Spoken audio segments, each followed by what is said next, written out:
ನಮಸ್ಕಾರ ಪ್ರಿಯ ತುಲಾರಾಶಿಯವರೇ, ಇಂದಿನ ಈ ಅತ್ಯಂತ ವಿಶೇಷ ಕಾರ್ಯಕ್ರಮಕ್ಕೆ ನಿಮಗೆ ಸ್ವಾಗತ ಕೋರುತ್ತೇನೆ. ಕಾರ್ಯಕ್ರಮದ ವಿಷಯವೇನೆಂದರೆ, ಮುಂದಿನ 5 ತಿಂಗಳು ಅಂದರೆ ಆಗಸ್ಟ್ನಿಂದ ಡಿಸೆಂಬರ್ 2026ರವರೆಗೆ ನೀವು ಸರಿಯಾದ ರೀತಿಯಲ್ಲಿ ಜೀವನ ನಡೆಸಬೇಕಾದರೆ ನಾನು ಹೇಳುತ್ತಿರುವುದನ್ನು ಹಿಂದೆ ಕೇಳಿ, ಆಮೇಲೆ ನಿಮಗೆ ಮೊದಲೇ ಏಕೆ ಹೇಳಲಿಲ್ಲ ಎಂದು ಹೇಳಬೇಡಿ. ಏಕೆಂದರೆ ತುಲಾರಾಶಿಯವರೇ, ನೀವು ಯಾವಾಗಲೂ ಉತ್ಸಾಹದಲ್ಲಿ ಮುಂದುವರಿಯುವ, ಯೋಚಿಸದೆ ನಿರ್ಧಾರ ತೆಗೆದುಕೊಳ್ಳುವ ಮತ್ತು ಪೆಟ್ಟು ಬೀಳುವವರೆಗೂ ನಿಲ್ಲದ ಜನರು. ಆದರೆ ಈ ಬಾರಿ ಸ್ವಲ್ಪ ನಿಲ್ಲುವುದು ಅವಶ್ಯಕ. ಹಾಗಾಗಿ ಹಿಂದೆ ನಿಮ್ಮ ಕಣ್ಣುಗಳನ್ನು ಏಕೆ ತೆರೆಸಬಾರದು? ಇದರಿಂದ ನಿಮ್ಮ ಶ್ರಮ ವ್ಯರ್ಥವಾಗುವುದಿಲ್ಲ ಮತ್ತು ನೀವು ಸರಿಯಾದ ದಿಕ್ಕಿನಲ್ಲಿ ಸರಿಯಾದ ಸಮಯಕ್ಕೆ ಹೆಜ್ಜೆ ಹಾಕುತ್ತೀರಿ. ಈ ಸಂಪೂರ್ಣ ಮಾಹಿತಿಯು ನಿಮ್ಮ ಚಂದ್ರ ರಾಶಿಯನ್ನು ಆಧರಿಸಿರುತ್ತದೆ. ತಮ್ಮ ಚಂದ್ರ ರಾಶಿ ತಿಳಿದಿರುವವರೆಗೆ ಸರಿ, ಗೊತ್ತಿಲ್ಲದವರು ಹೆಸರು ಅಥವಾ ಲಗ್ನದ ಪ್ರಕಾರವೂ ಈ ವಿಡಿಯೋವನ್ನು ನೋಡಬಹುದು. ಯಾವುದೇ ತೊಂದರೆಯಾಗುವುದಿಲ್ಲ. ಪ್ರಿಯ ತುಲಾರಾಶಿಯವರೇ, ಮೊದಲನೆಯದಾಗಿ ಈ ಸಮಯದಲ್ಲಿ ನಿಮ್ಮ ಜಾತಕದಲ್ಲಿ ಯಾವ ಗ್ರಹಗಳು ನಿಮ್ಮ ಜೀವನವನ್ನು ನಿಯಂತ್ರಿಸುತ್ತವೆ ಮತ್ತು ಮುಂಬರುವ 5 ತಿಂಗಳುಗಳು ನಿಮ್ಮ ವೃತ್ತಿ, ಹಣ, ಸಂಬಂಧಗಳು ಮತ್ತು ಆರೋಗ್ಯದ ಮೇಲೆ ಯಾವ ಪರಿಣಾಮ ಬೀರಲಿವೆ ಎಂಬುದನ್ನು ಅರ್ಥ ಮಾಡಿಕೊಳ್ಳಿ. ನೀವು ಈಗ ಈ ವಿಷಯವನ್ನು ನಿರ್ಲಕ್ಷಿಸಿದರೆ ನೀವು ಪಡುತ್ತಿರುವ ಶ್ರಮ ವ್ಯರ್ಥವಾಗಬಹುದು. ಆದರೆ ನೀವು ಸರಿಯಾದ ಸಮಯದಲ್ಲಿ ಸರಿಯಾದ ಹೆಜ್ಜೆ ಇಟ್ಟರೆ ಈ ಸಮಯವು ನಿಮ್ಮ ಜೀವನವನ್ನೇ ಬದಲಾಯಿಸಬಹುದು. ಆದ್ದರಿಂದ ಕೊನೆಯವರೆಗೂ ನಮ್ಮೊಂದಿಗೆ ಇರಿ. ಏಕೆಂದರೆ ಮುಂದೆ ನಾನು ನಿಮಗೆ ಆಗಸ್ಟ್, ಸೆಪ್ಟೆಂಬರ್, ಅಕ್ಟೋಬರ್, ನವೆಂಬರ್ ಮತ್ತು ಡಿಸೆಂಬರ್, ಆದ್ದರಿಂದ ಕೊನೆಯವರೆಗೂ ನಮ್ಮೊಂದಿಗೆ ಇರಿ. ಏಕೆಂದರೆ ಮುಂದೆ ನಾನು ನಿಮಗೆ ಆಗಸ್ಟ್, ಸೆಪ್ಟೆಂಬರ್, ಅಕ್ಟೋಬರ್, ನವೆಂಬರ್ ಮತ್ತು ಡಿಸೆಂಬರ್ ಪ್ರತಿ ತಿಂಗಳು ನಿಮಗೆ ಏನು ತರಲಿದೆ ಮತ್ತು ನೀವು ಯಾವ ತಪ್ಪುಗಳನ್ನು ಮಾಡಬಾರದು ಎಂಬುದನ್ನು ತಿಂಗಳ ಆಧಾರದ ಮೇಲೆ ಹೇಳಲಿದ್ದೇನೆ. ತುಲಾರಾಶಿಯ ಅಧಿಪತಿ ದೈತ್ಯ ಗುರು ಶುಕ್ರ, ಅಂದರೆ ಶುಕ್ರಾಚಾರ್ಯ. ಪೌರಾಣಿಕ ಕಥೆಗಳಲ್ಲಿ ಶುಕ್ರಾಚಾರ್ಯರು ಯಾವಾಗಲೂ ದೇವತೆಗಳ ವಿರುದ್ಧ ನಿಂತಿದ್ದರು. ಈ ಸೈದ್ಧಾಂತಿಕ ವಿರೋಧದಿಂದಾಗಿ ಸೂರ್ಯದೇವರು, ದೇವಗುರು ಬೃಹಸ್ಪತಿ, ಮಂಗಳ ಮತ್ತು ಚಂದ್ರ ಈ 4 ಗ್ರಹಗಳನ್ನು ಶುಕ್ರನ ಪ್ರಬಲ ಶತ್ರುಗಳೆಂದು ಪರಿಗಣಿಸಲಾಗುತ್ತದೆ. ಗೋಚಾರದಲ್ಲಿ ಈ ಗ್ರಹಗಳ ಪ್ರಭಾವವು ತುಲಾರಾಶಿಯ ಮೇಲೆ ಭಾರಿಯಾದಾಗಲೆಲ್ಲ ಜೀವನದಲ್ಲಿ ಆಳವಾದ ಮನಸ್ಸಿನ ಒತ್ತಡ ಉಂಟಾಗುತ್ತದೆ. ಕಳೆದ 1 ವರ್ಷದಲ್ಲಿ ನೀವು ಈ ಮಾನಸಿಕ ಯಾತನೆಯನ್ನು ಬಹಳ ಹತ್ತಿರದಿಂದ ಅನುಭವಿಸಿದ್ದೀರಿ. ಷೇರು ಮಾರುಕಟ್ಟೆ ಅಥವಾ ತಪ್ಪು ಹೂಡಿಕೆಯಲ್ಲಿ ನಷ್ಟ, ಕಚೇರಿಯಲ್ಲಿ ಮೇಲಧಿಕಾರಿಗಳ ಒತ್ತಡ, ಉದ್ಯೋಗ ಬದಲಾಯಿಸುವ ಪ್ರಯತ್ನಗಳಲ್ಲಿ ಪದೇ ಪದೇ ವೈಫಲ್ಯ ಮತ್ತು ಸಮಾಜ ಹಾಗೂ ಕುಟುಂಬದಲ್ಲಿ ಅಕಾರಣ ಟೀಕೆಯ ಭಯ, ಇವೆಲ್ಲವೂ ನಿಮ್ಮನ್ನು ಆಳವಾದ ಖಿನ್ನತೆ ಮತ್ತು ಗೊಂದಲದ ಸುಳಿಗೆ ದೂಡಿವೆ. ಆದರೆ ಈಗ ಆಗಸ್ಟ್ನಿಂದ ಡಿಸೆಂಬರ್ 2020ರ ನಡುವೆ ಪರಿಸ್ಥಿತಿಗಳು ನಿಮ್ಮ ಪರವಾಗಿ ಸಂಪೂರ್ಣವಾಗಿ ಬದಲಾಗಲಿವೆ. ಇದಕ್ಕೆ ದೊಡ್ಡ ಕಾರಣ ಮಾಯಾವಿ ಗ್ರಹ ರಾಹು. ರಾಹು ಪ್ರಸ್ತುತ ನಿಮ್ಮ ಪಂಚಮ ಭಾವ ಅಂದರೆ ಕುಂಭ ರಾಶಿಯಲ್ಲಿ ಗೋಚರಿಸುತ್ತಿದ್ದಾನೆ. ಅದು ಶುಕ್ರನ ಮಿತ್ರ ರಾಶಿಯಾಗಿದೆ. ರಾಹು ಶತಭಿಷ ನಕ್ಷತ್ರವನ್ನು ತೊರೆದು ಧನಿಷ್ಠ ನಕ್ಷತ್ರವನ್ನು ಪ್ರವೇಶಿಸಿದಾಗ ನಿಜವಾದ ಬದಲಾವಣೆ ಬರುತ್ತದೆ. ಧನಿಷ್ಠ ಮಂಗಳನ ನಕ್ಷತ್ರವಾಗಿದೆ ಮತ್ತು ಮಂಗಳನು ನೇರವಾಗಿ ಸಂಪತ್ತು ಮತ್ತು ಉಗ್ರತೆಯ ಸಂಕೇತವಾಗಿದೆ. ರಾಹು ಈ ನಕ್ಷತ್ರಕ್ಕೆ ಹೋದಾಗ ಅವನು ಮಂಗಳನ ಶಕ್ತಿಯನ್ನು ಸಂಪೂರ್ಣವಾಗಿ ಹೀರಿಕೊಳ್ಳುತ್ತಾನೆ. ನಿಮ್ಮೊಳಗಿದ್ದ ಒಂದು ಭಯ ಮತ್ತು ಹಿಂಜರಿಕೆ ಇದ್ದಕ್ಕಿದ್ದಂತೆ ಆಕ್ರಮಣಕಾರಿ ಮತ್ತು ನಿರ್ಭೀತ ಮನೋಭಾವವಾಗಿ ಬದಲಾಗುತ್ತದೆ. ನಿಮ್ಮ ಸಾಮಾಜಿಕ ಆತಂಕ ಕೊನೆಗೊಳ್ಳುತ್ತದೆ ಮತ್ತು ನಿಮ್ಮ ಸಂಪೂರ್ಣ ಗಮನ ಕೇವಲ ಹಣ ಮತ್ತು ಯಶಸ್ಸಿನ ಮೇಲೆ ಕೇಂದ್ರೀಕೃತವಾಗಿರುತ್ತದೆ. ಈ ಸಂಪೂರ್ಣ ಅವಧಿಯಲ್ಲಿ ನಿಮ್ಮ ಮಿತ್ರ ಗ್ರಹಗಳಾದ ಶನಿ, ಬುಧ ಮತ್ತು ಸ್ವತಃ ರಾಹುಕೇತು ಕಳೆದ 1 ವರ್ಷದಲ್ಲಿ ನೀವು ಕಳೆದುಕೊಂಡಿದ್ದೆಲ್ಲವನ್ನೂ ನಿಮಗೆ ಹಿಂದಿರುಗಿಸುತ್ತಾರೆ. ನಾವು ನಿಮ್ಮ ಕರ್ಮಕ್ಷೇತ್ರ, ಉದ್ಯೋಗ ಮತ್ತು ವ್ಯಾಪಾರದ ಬಗ್ಗೆ ಮಾತನಾಡುವಾಗ ಈ ಸಮಯವು ನಿಮಗೆ ಅತ್ಯಂತ ಮಂಗಳಕರ ಕಾಲವಾಗಿದೆ. ದೇವಗುರು ಬೃಹಸ್ಪತಿಯು ನಿಮ್ಮ ದಶಮ ಭಾವ ಅಂದರೆ ಕರ್ಮಭಾವದಲ್ಲಿ ಉಚ್ಚ ಸ್ಥಾನದಲ್ಲಿ ಕುಳಿತಿದ್ದಾರೆ. ಇದು ಪ್ರಬಲವಾದ ಹಂಸ ಮಹಾಪುರುಷ ರಾಜಯೋಗವನ್ನು ಸೃಷ್ಟಿಸುತ್ತಿದೆ. ಇದರ ಜೊತೆಗೆ ಶನಿದೇವನು 6ನೇ ಭಾವದಲ್ಲಿ ಅಂದರೆ ರೋಗ, ಋಣ ಮತ್ತು ಶತ್ರುಭಾವದಲ್ಲಿ ವಿರಾಜಮಾನನಾಗಿದ್ದಾರೆ. ಮಹರ್ಷಿ ಪರಾಶರ ಪ್ರಕಾರ 6ನೇ ಭಾವದಲ್ಲಿ ಶನಿ ಇರುವುದು ಅತ್ಯಂತ ಮಂಗಳಕರವೆಂದು ಪರಿಗಣಿಸಲಾಗಿದೆ. ಏಕೆಂದರೆ ಇಲ್ಲಿ ಶನಿಯು ನಿಮಗೆ ಪ್ರತಿಯೊಂದು ಕಷ್ಟದ ವಿರುದ್ಧ ಹೋರಾಡುವ ಶಕ್ತಿಯನ್ನು ನೀಡುತ್ತಾನೆ ಮತ್ತು ಶತ್ರುಗಳ ಮೇಲೆ ವಿಜಯವನ್ನು ತಂದುಕೊಡುತ್ತಾನೆ. ಜುಲೈ 26ರಿಂದ ಶನಿಯು ವಕ್ರಗತಿಯಲ್ಲಿ ಚಲಿಸುತ್ತಿದ್ದಾನೆ. ಯಾವುದೇ ಗ್ರಹವು ವಕ್ರಿಯಾದಾಗ ಅದು ತನ್ನ ಹಿಂದಿನ ಭಾವದ ಫಲಿತಾಂಶಗಳನ್ನು ಸಹ ನೀಡಲು ಪ್ರಾರಂಭಿಸುತ್ತದೆ. ವಕ್ರಿ ಶನಿಯು ರಾಹು ಕುಳಿತಿರುವ ನಿಮ್ಮ ಪಂಚಮ ಭಾವದ ಮೇಲೆ ದೃಷ್ಟಿ ಹರಿಸುತ್ತಿದ್ದಾನೆ. ರಾಹು ಮತ್ತು ವಕ್ರ ಶನಿಯ ಈ ಸಂಯೋಜನೆಯು ಅತ್ಯಂತ ಪ್ರಭಾವಶಾಲಿ ಪರಿಸ್ಥಿತಿಯನ್ನು ಸೃಷ್ಟಿಸುತ್ತಿದೆ. ಶನಿಯು ನಿಮ್ಮ ಕರ್ಮದ ದಿಕ್ಕನ್ನು ನಿರ್ಧರಿಸುತ್ತಿದ್ದಾನೆ ಮತ್ತು ರಾಹು ಅದಕ್ಕೆ ಹೆಚ್ಚಿನ ವೇಗವನ್ನು ನೀಡುತ್ತಿದ್ದಾನೆ. ವಿಶೇಷವಾಗಿ ಆಗಸ್ಟ್ ಮಧ್ಯದಿಂದ ಅಕ್ಟೋಬರ್ವರೆಗೆ ನಿಮ್ಮ ವೃತ್ತಿ ಜೀವನದಲ್ಲಿ ಇದ್ದಕ್ಕಿದ್ದಂತೆ ದೊಡ್ಡ ವೇಗ ಬರುವ ಸಂಪೂರ್ಣ ಸಾಧ್ಯತೆ ಇದೆ. ಉದ್ಯೋಗ ಸಂದರ್ಶನಗಳಲ್ಲಿ ಪದೇ ಪದೇ ವಿಫಲರಾಗುತ್ತಿದ್ದವರು ದಿಢೀರ್ ಯಶಸ್ಸು ಕಾಣಬಹುದು. ನಿಮ್ಮ ನಿರ್ವಹಣಾ ಕೌಶಲ್ಯ ಬಹಳ ಚುರುಕಾಗುತ್ತದೆ. ನೀವು ಯಾವುದಾದರೂ ಹೊಸ ವ್ಯಾಪಾರವನ್ನು ಪ್ರಾರಂಭಿಸಲು ಬಯಸಿದರೆ, ವಿಶೇಷವಾಗಿ ಭೂಮಿ, ಆಸ್ತಿ ಅಥವಾ ರಿಯಲ್ ಎಸ್ಟೇಟ್ಗೆ ಸಂಬಂಧಿಸಿದ್ದರೆ ಈ ಸಮಯವು ತುಂಬಾ ಅನುಕೂಲಕರವಾಗಿದೆ. ಈ ಸಮಯದಲ್ಲಿ ನಿಮ್ಮ ಯೋಜನೆಗಳನ್ನು ಸಂಪೂರ್ಣವಾಗಿ ರಹಸ್ಯವಾಗಿಡಿ ಮತ್ತು ಪ್ರತಿದಿನ ವಿಷ್ಣು ಸಹಸ್ರನಾಮವನ್ನು ಪಠಿಸಿ ಎಂದು ನಾನು ಸಲಹೆ ನೀಡುತ್ತೇನೆ. ಇದರಿಂದ ವೃತ್ತಿ ಜೀವನದಲ್ಲಿ ಗುರುವಿನ ಶುಭ ಫಲಗಳು ಯಾವುದೇ ಅಡೆತಡೆ ಇಲ್ಲದೆ ಲಭಿಸುತ್ತಲೇ ಇರುತ್ತದೆ. ಹಣ ಮತ್ತು ನಗದು ಹರಿವಿನ ವಿಷಯದಲ್ಲಿ ಮುಂದಿನ 6 ತಿಂಗಳುಗಳು ನಿಮ್ಮ ಜೀವನದ ದಿಕ್ಕನ್ನು ನಿರ್ಧರಿಸುತ್ತವೆ. 11ನೇ ಭಾವ ನಾವು ಆದಾಯ ಮತ್ತು ಲಾಭದ ಭಾವ ಎಂದು ಕರೆಯುತ್ತೇವೆ. ಅಲ್ಲಿ ಪ್ರಸ್ತುತ ಕೇತು ನೆಲೆಸಿದ್ದಾನೆ. ಉದಾಹರಣೆಗೆ, ನೀವು ಯಾವುದಾದರೂ ವಸ್ತುವನ್ನು ಖರೀದಿಸಿದ ಬೆಲೆಗೆನೆ ಮಾರಾಟ ಮಾಡಿದರೆ ಅದು ಕೇವಲ ವೆಚ್ಚದ ವಸೂಲಿಯೇ ಹೊರತು ಆದಾಯವಲ್ಲ. ಅದರಲ್ಲಿ ನಿಮ್ಮ ನಿಜವಾದ ಲಾಭವನ್ನು ನೀವು ಸೇರಿಸಿದಾಗ ಆದಾಯ ಬರುತ್ತದೆ. ಕಳೆದ ಸ್ವಲ್ಪ ಸಮಯದಿಂದ ಕೇತುವು ಇಲ್ಲಿ ನಿಮ್ಮಿಂದ ಕಠಿಣ ಪರಿಶ್ರಮ ಪಡಿಸುತ್ತಿದ್ದನು, ಆದರೆ ನಿಜವಾದ ಲಾಭ ನಿಮ್ಮ ಕೈಯಿಂದ ಜಾರಿ ಹೋಗುತ್ತಿತ್ತು. ಆದರೆ ಅಕ್ಟೋಬರ್ 31, 2026ರಂದು ಈ ಇಡೀ ವರ್ಷದ ಅತಿದೊಡ್ಡ ಗೋಚಾರ ನಡೆಯಲಿದೆ. ಆಗ ದೇವಗುರು ಬೃಹಸ್ಪತಿಯು ದಶಮ ಭಾವದಿಂದ ಹೊರಬಂದು ನಿಮ್ಮ ಏಕಾದಶ ಭಾವ ಅಂದರೆ ಸಿಂಹ ರಾಶಿಯನ್ನು ಪ್ರವೇಶಿಸುತ್ತಾನೆ. ಇಲ್ಲಿಗೆ ಬರುತ್ತಿದ್ದಂತೆ ನಿಮ್ಮ ಆದಾಯದ ಹೊಸ ಮಾರ್ಗಗಳು ತೆರೆದುಕೊಳ್ಳುತ್ತವೆ ಮತ್ತು ದ್ರವ್ಯ ರೂಪದ ಹಣದಲ್ಲಿ ಹೆಚ್ಚಳವಾಗುವ ಬಲವಾದ ಯೋಗಗಳಿವೆ. ಎಲ್ಲಿಯಾದರೂ ಸಿಕ್ಕಿ ಹಾಕಿಕೊಂಡಿದ್ದ ಅಥವಾ ಯಾರಾದರೂ ಸಾಲ ಪಡೆದು ಹಿಂತಿರುಗಿಸದೆ ಹಣವು ಇದ್ದಕ್ಕಿದ್ದಂತೆ ಹಿಂತಿರುಗುವ ಭರವಸೆ ಮೂಡುತ್ತದೆ.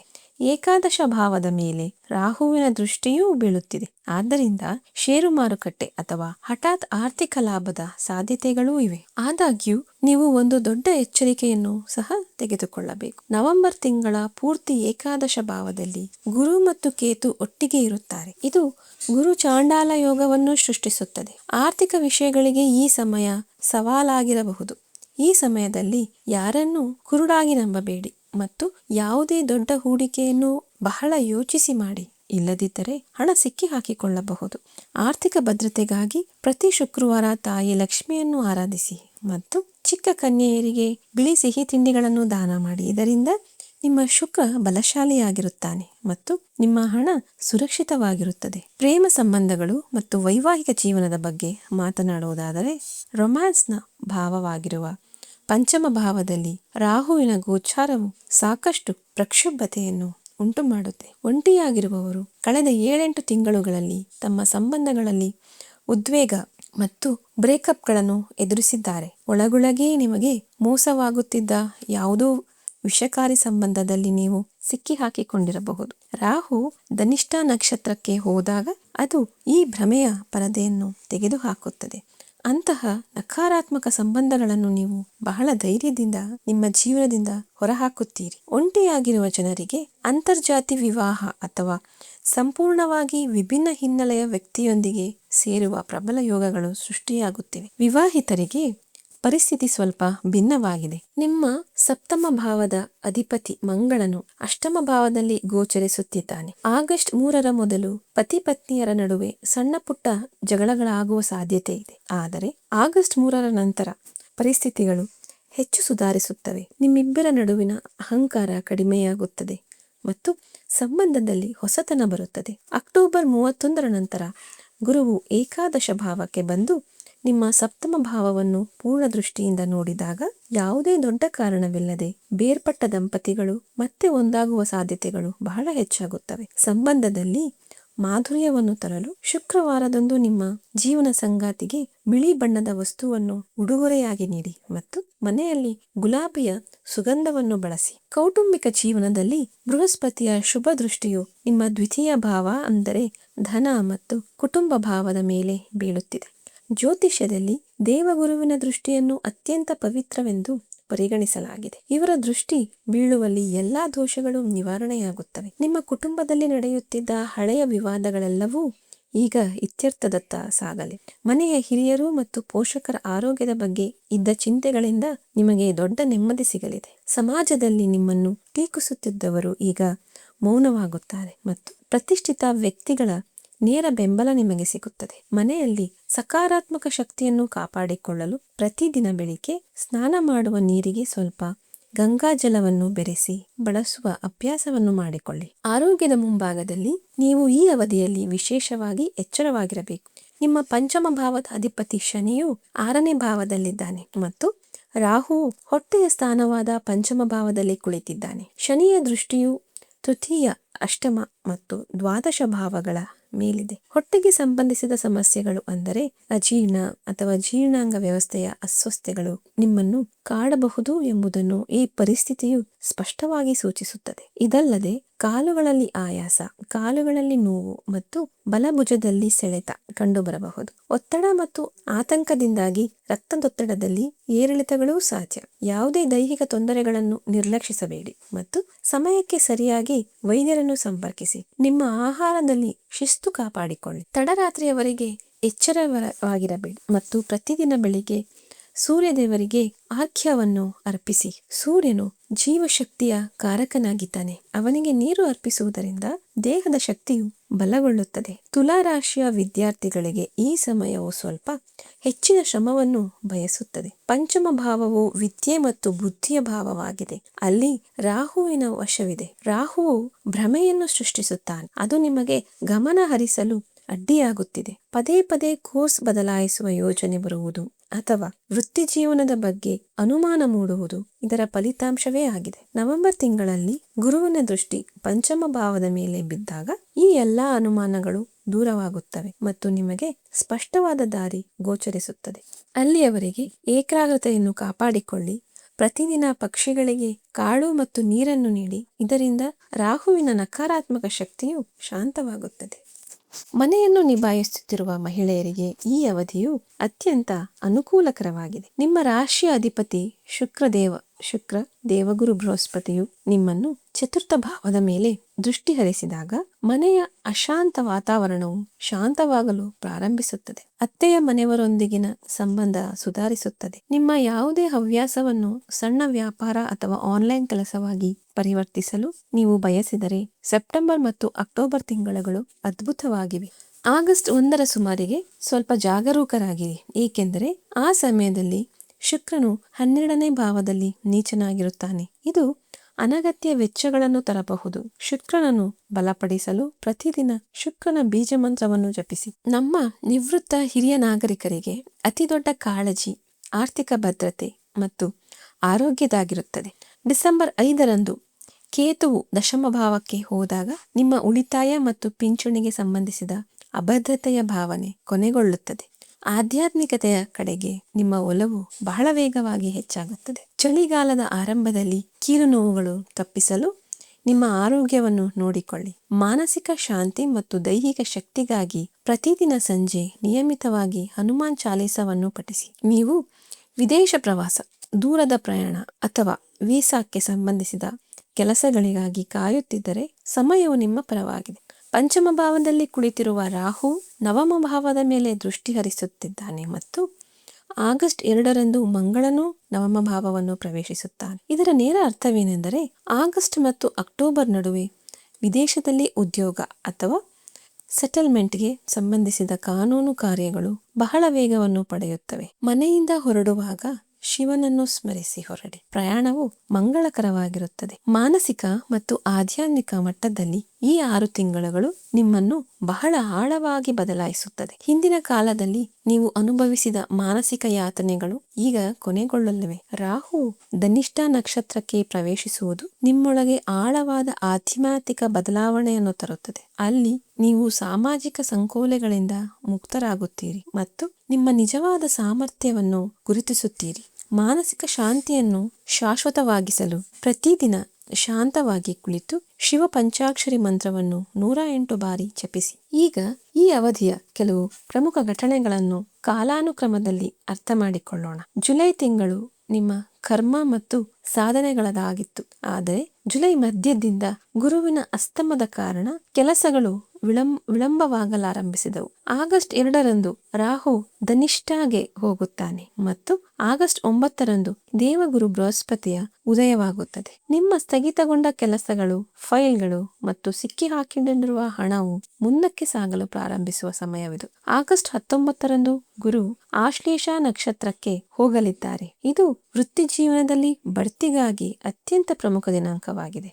ಸೆಪ್ಟೆಂಬರ್ ತಿಂಗಳು ನಿಮಗೆ ಸುವರ್ಣ ಕಾಲವಾಗಿದೆ. ಸೆಪ್ಟೆಂಬರ್ 2ರಂದು ನಿಮ್ಮ ರಾಶ್ಯಾಧಿಪತಿ ಶುಕ್ರನು ನಿಮ್ಮ ಪ್ರಥಮ ಭಾವವನ್ನು ಪ್ರವೇಶಿಸುತ್ತಾನೆ ಮತ್ತು ಮಾಲವ್ಯ ಮಹಾಪುರುಷ ರಾಜಯೋಗವನ್ನು ಸೃಷ್ಟಿಸುತ್ತಾನೆ.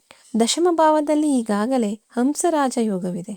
ಈ ಎರಡೂ ರಾಜಯೋಗಗಳು ನಿಮ್ಮ ವ್ಯಕ್ತಿತ್ವ ಮತ್ತು ಸಾಮಾಜಿಕ ಪ್ರತಿಷ್ಠೆಯನ್ನು ಉತ್ತುಂಗಕ್ಕೆ ಕೊಂಡೊಯ್ಯುತ್ತವೆ. ಸೆಪ್ಟೆಂಬರ್ 18ರಂದು ಮಂಗಳನು ನೀಚನಾಗುತ್ತಾನೆ, ಆದರೆ ಗುರುವಿನ ಜೊತೆಗಿರುವುದರಿಂದ ನೀಚಭಂಗ ರಾಜಯೋಗವು ರೂಪುಗೊಳ್ಳುತ್ತವೆ. ಇದು ಹಠಾತ್ ದೊಡ್ಡ ಲಾಭವನ್ನು ನೀಡಬಹುದು. ಅಕ್ಟೋಬರ್ ತಿಂಗಳಲ್ಲಿ ಹಳೆಯ ವಸ್ತುಗಳು ಹಿಂದಿರುಗುತ್ತವೆ. ಅಕ್ಟೋಬರ್ 9ರಿಂದ ಕಚೇರಿಯ ನಿಂತು ಹೋಗಿದ್ದ ಹಳೆಯ ಪ್ರಾಜೆಕ್ಟ್ಗಳು ಪೂರ್ಣಗೊಳ್ಳಲಿವೆ. ಅಕ್ಟೋಬರ್ 31ರಂದು ದೇವಗುರು 11ನೇ ಭಾವಕ್ಕೆ ಹೋಗುತ್ತಾನೆ. ಅಲ್ಲಿಂದ ನಿಮ್ಮ ಆರ್ಥಿಕ ಪ್ರಗತಿಯ ಹೊಸ ಬಾಗಿಲುಗಳು ಶಾಶ್ವತವಾಗಿ ತೆರೆದುಕೊಳ್ಳುತ್ತವೆ. ನವೆಂಬರ್ನಲ್ಲಿ ಅವಕಾಶಗಳ ಮಹಾಪೂರವೇ ಇರುತ್ತದೆ. ನವೆಂಬರ್ 12ರಿಂದ 30ರ ನಡುವೆ ವೃತ್ತಿ ಜೀವನದಲ್ಲಿ ಅತ್ಯುತ್ತಮ ಬೆಳವಣಿಗೆಯಾಗಬಹುದು. ಆದರೆ ಈ ತಿಂಗಳಲ್ಲಿ ಗುರು ಚಾಂಡಾಲ ಯೋಗದಿಂದಾಗಿ ನಿಮ್ಮ ಕೋಪ ಮತ್ತು ಮಾತಿನ ಮೇಲೆ ನಿಯಂತ್ರಣವನ್ನು ಇಟ್ಟುಕೊಳ್ಳುವುದು ಬಹಳ ಮುಖ್ಯ. ಡಿಸೆಂಬರ್ ತಿಂಗಳು ದೊಡ್ಡ ಬದಲಾವಣೆಯದ್ದಾಗಿದೆ.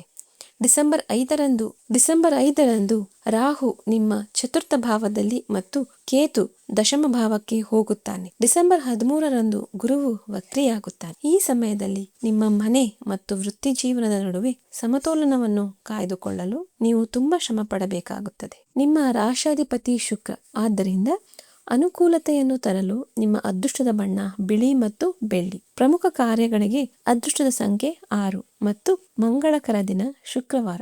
ಗ್ರಹಗಳ ನಕಾರಾತ್ಮಕ ಪರಿಣಾಮಗಳನ್ನು ತಪ್ಪಿಸಲು ಮತ್ತು ರಾಜಯೋಗಗಳ ಸಂಪೂರ್ಣ ಲಾಭವನ್ನು ಪಡೆಯಲು ಶಿವನ ಆಶ್ರಯವನ್ನು ಪಡೆಯಿರಿ. ಪ್ರತಿದಿನ ಶಿವಲಿಂಗಕ್ಕೆ ಸ್ವಚ್ಛ ಮತ್ತು ಶುದ್ಧ ನೀರನ್ನು ಅರ್ಪಿಸಿ. ನೀರನ್ನು ಅರ್ಪಿಸುವಾಗ ಶಿವನಿಂದ ಯಾವುದೇ ಭೌತಿಕ ಬಯಕೆಗಳನ್ನು ಇಟ್ಟುಕೊಳ್ಳಬೇಡಿ.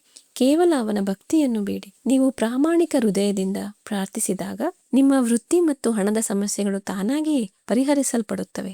ಶುಕ್ರನನ್ನು ಬಲಪಡಿಸಲು ಅರ್ಹ ಜ್ಯೋತಿಷಿಯಿಂದ ನಿಮ್ಮ ಜಾತಕವನ್ನು ವಿಶ್ಲೇಷಿಸಿ ಓಪಲ್ ಅಥವಾ ಜರ್ಕನ್ ರತ್ನವನ್ನು ಧರಿಸುವುದನ್ನು ನೀವು ಪರಿಗಣಿಸಬಹುದು. ಕೊನೆಯದಾಗಿ, ನೀವು ಯಾವುದೇ ತಪ್ಪುಗಳನ್ನು ಮಾಡಬಾರದ ಮುನ್ನೆಚ್ಚರಿಕೆಗಳ ಬಗ್ಗೆ ಗಮನ ಹರಿಸಿ. ಡಿಸೆಂಬರ್ 5ರಂದು ರಾಹು ಚತುರ್ಥ ಭಾವದಲ್ಲಿ ಗೋಚರಿಸಿದಾಗ ಆಸ್ತಿ, ಭೂಮಿ ಅಥವಾ ವಾಹನಕ್ಕೆ ಸಂಬಂಧಿಸಿದ ವಿಷಯಗಳಲ್ಲಿ ಬಹಳ ಜಾಗರೂಕರಾಗಿರಿ. ದಾಖಲೆಗಳನ್ನು ಓದದೆ ಎಲ್ಲಿಯೂ ಸಹಿ ಮಾಡಬೇಡಿ ಮತ್ತು ನಿಮ್ಮ ತಾಯಿಯ ಆರೋಗ್ಯದ ಬಗ್ಗೆ ವಿಶೇಷ ಕಾಳಜಿ ವಹಿಸಿ. ಡಿಸೆಂಬರ್ ಮಧ್ಯದಲ್ಲಿ ಗುರುವು ವಕ್ರಿಯಾದಾಗ ಆತುರದಿಂದ ನಿಮ್ಮ ಕೆಲಸಗಳನ್ನು ತೊರೆಯುವ ಅಥವಾ ವೃತ್ತಿ ಜೀವನದ ದಿಕ್ಕನ್ನು ಬದಲಾಯಿಸುವ ಯಾವುದೇ ದೊಡ್ಡ ನಿರ್ಧಾರವನ್ನು ತೆಗೆದುಕೊಳ್ಳಬೇಡಿ.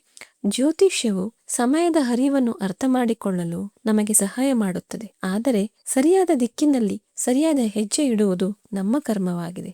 ಗ್ರಹಗಳ ಸ್ಥಾನವು ನಿಮ್ಮ ಪರವಾಗಿದೆ. ನಿಮ್ಮ ಕಠಿಣ ಪರಿಶ್ರಮ ಮತ್ತು ಪ್ರಾಮಾಣಿಕತೆ ಬದ್ಧರಾಗಿರಿ. ದೇವರು ನಿಮ್ಮ ಜೀವನದಲ್ಲಿ ಸುಖ, ಶಾಂತಿ ಮತ್ತು ಸಮೃದ್ಧಿಯನ್ನು ತರಲಿ.